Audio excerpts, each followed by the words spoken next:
I used to spend the night in hotel parking lots. What was I gonna do? I ain't had nowhere to stay, so I lived in the car. I had $35. And I said, come on, God, man, I've been trying to make this dream come true. You done left me out here like this. And I was crying so hard that he just said, I didn't like hear a voice or nothing, but he spoke to me in however he said, if you get up, I'm gonna take you places you ain't never been. Now I was finna quit. So I said, skip it. I'm gonna quit anyway. So I got in my car, I went to a payphone, and I was gonna call my dad. You remember back in the day where you could punch in a code and call your answering machine and get your messages? So I called and I punched in the code and it said, doop. He said, hey Steve, this is Chuck Sutton with Showtime at the Apollo. We saw a tape of you. You're very funny. If you could get here Sunday night, we'd love to put you on television. Call me back, let me know if you can make it. So I hung the phone up, I'm crushed. Cause my whole dream of being on TV, and I couldn't get to New York. I got $35. How I'm gonna get to New York? I can't make it. So I'm standing there at the phone booth and tears just coming down my face. I said, God, so that must be a sign for me to go home. Cause this it, I ain't even got the money to go to the Apollo. My whole thing, I wanted to be on TV, I couldn't even make the dream come true. This is the most messed up moment. And so I said, man, let me call this dude back and see if he said this Sunday. Cause maybe he said next Sunday and I could hustle up a little bit of money or something. I don't know what I'm gonna do, but let me just call him back. So I called him back. Steve, this is Chuck Sutton, Showtime at the Apollo. We saw a tape of yours. You're very, very funny. Look, we have an opening Sunday night at Showtime at the Apollo. If you can make it, we'd love to put you on TV. I said, it's this Sunday. Before I hit the button, I heard, doop, you have another message. Now, it wasn't there before. So I punched my code in, I listened to the second message. It said, Steve Harvey, this is Tom Sobel from the Comedy Caravan. This was a Thursday. He said, I have a gig in Jacksonville, Florida on Friday night that pays $150. If you can get there Friday night, you'll make $150.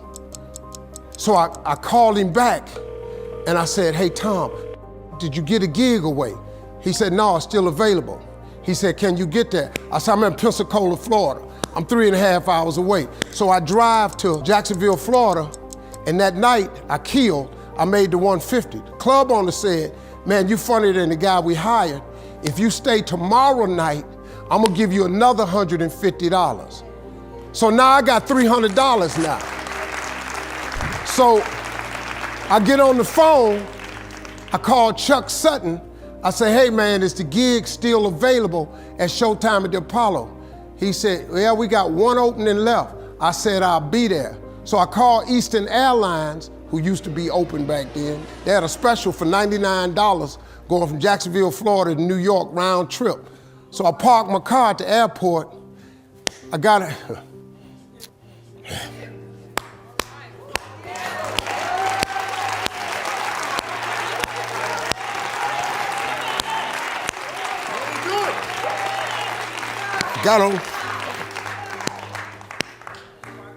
Got on plane, flew. Everything I had was in 2 bags. Got to the Apollo. I said, hey man, I'm here.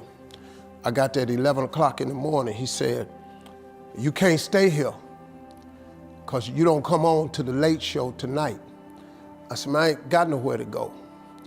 I said, if you just let me stay in this building, man, I ain't gonna move around nothing. I ain't got nowhere to go. I'm in Harlem, I can't go back out here. I got these 2 bags. I got victim wrote all over me, man, so. He said, all right, if you go upstairs, don't come down. So he put me in the dressing room on the 6th floor. So that's where all the comedians were. So I stayed up there. I got hungry around 3 o'clock, man, I couldn't take it no more. So I went back downstairs, a dude named Alton Liston. I said, hey man, he said, man, I thought I told you, don't come down them damn steps. I said, hey man, I'm just hungry, man. I said, let me go to that KFC I saw on the corner, just let me get some chicken, I'll come right back. He said, man, if you ain't back in 20 minutes, you ain't getting in this building. So I went, bought me some chicken, came back. So the comedians started coming in the building. They started coming up on the 6th floor.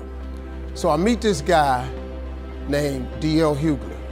I introduce myself, he introduced himself. I'm sitting there, another guy come in named Dwayne Johnson. Then this other dude walked in named Jamie Foxx. And I introduced myself. We don't know each other, ain't none of us famous. It's 1991, man. They gave everybody the lineup. I was on the last show of the night. I don't go on to 11 at night. I done had this 4 pieces of chicken.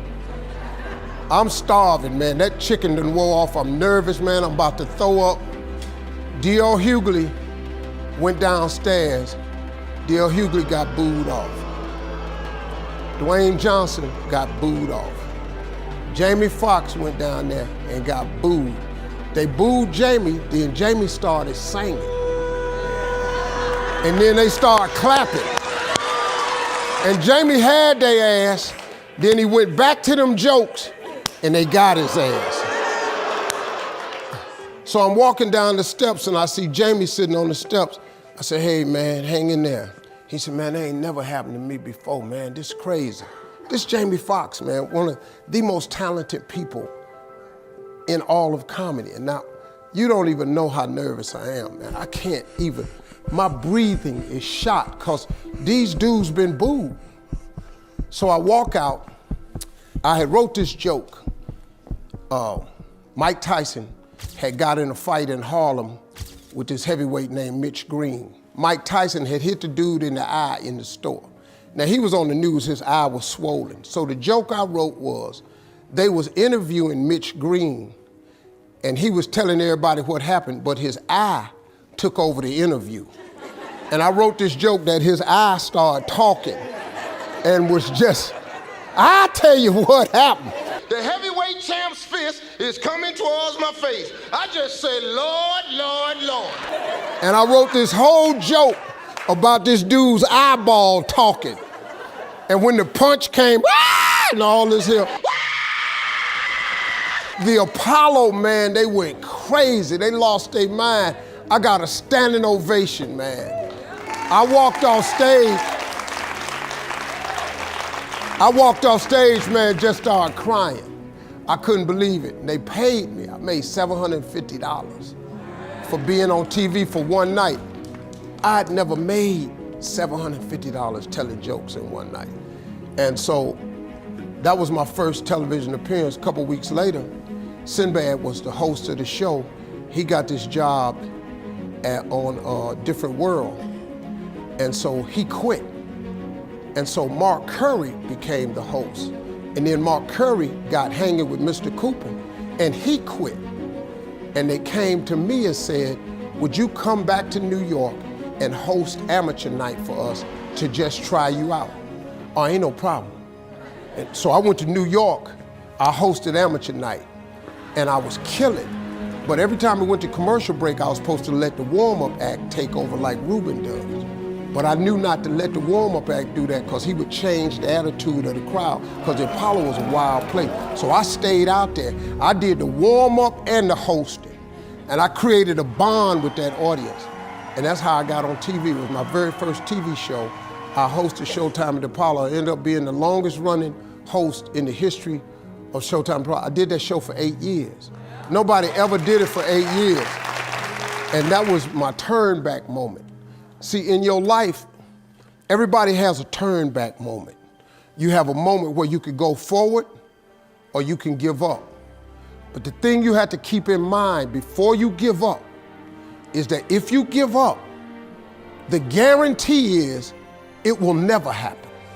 That's the guarantee of quitting, that it will never happen, no way under the sun. The only way the possibility remains that it can happen is if you never give up no matter what. Because God is always coming. He's never too late. At your worst moment, look man, when they told me I had to be in New York, I saw no way I could get there. But that God though, he make the phone ring. I end up in Florida, I make $300. Then I go to New York, I make $750. Almost got $1,000.